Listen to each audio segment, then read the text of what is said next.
మనిషి బ్రతకడానికి కావలసిన ప్రాథమిక అవసరాలు గాలి, నీరు, ఆహారం. వీటిలో నీరు శరీరంలోని ప్రతి కణానికి అవసరం.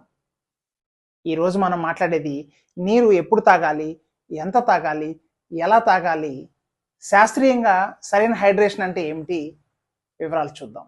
మన శరీరానికి ఇప్పటికే ఒక అద్భుతమైన వ్యవస్థ ఉంది, అది దాహం. తంబురులు ఏంటంటే దాన్ని మనం గౌరవించాలి. దాహం వేస్తేనే నీరు తాగాలి.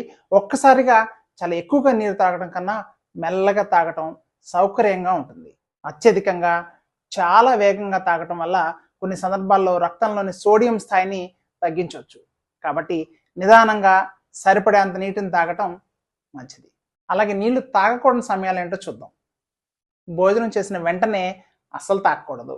30 నుంచి 45 నిమిషాలు ఆగాలి. భోజన సమయంలో నీరు తాగటం వల్ల జీర్ణ రసాలు పలచబడిపోయి జీర్ణక్రియను బలహీనపరుస్తుంది. రోజుకు 8 గ్లాసులు అన్నది సాధారణ మార్గదర్శకం మాత్రమే. శాస్త్రీయంగా చెప్పాలంటే పెద్దలకి సాధారణంగా 2 నుంచి 3 లీటర్లు సరిపోతాయి. వేడి వాతావరణం, శారీరక శ్రమ, గర్భధారణ, జ్వరం వంటి పరిస్థితుల్లో ఇంకా ఎక్కువ అవసరం.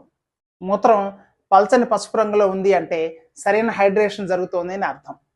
మన శరీరమే మనకు ఉత్తమ గైడ్. నీటి ఉష్ణోగ్రత కూడా చాలా చాలా ఇంపార్టెంట్. సాధారణంగా రూమ్ టెంపరేచర్లో ఉన్న నీరు సౌకర్యవంతంగా ఉంటుంది. చల్లని నీరు కొందరికి జీర్ణక్రియను నెమ్మదింప చేస్తుంది. గోరువెచ్చని నీరు కొందరికి ఉపశమనం ఇస్తుంది. ఇది వారి వారి వ్యక్తిగత అనుభవంపై ఆధారపడి ఉంటుంది.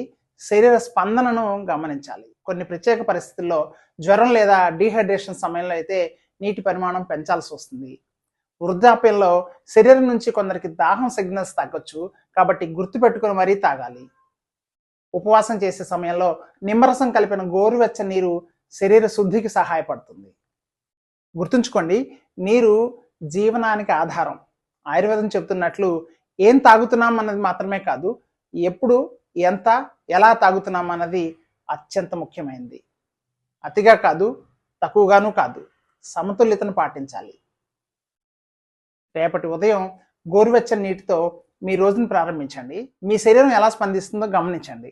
ఈ చిన్ని మార్పులు మీ జీర్ణక్రియ, శక్తి స్థాయి, మొత్తం ఆరోగ్యాన్ని మెరుగుపరుస్తాయి.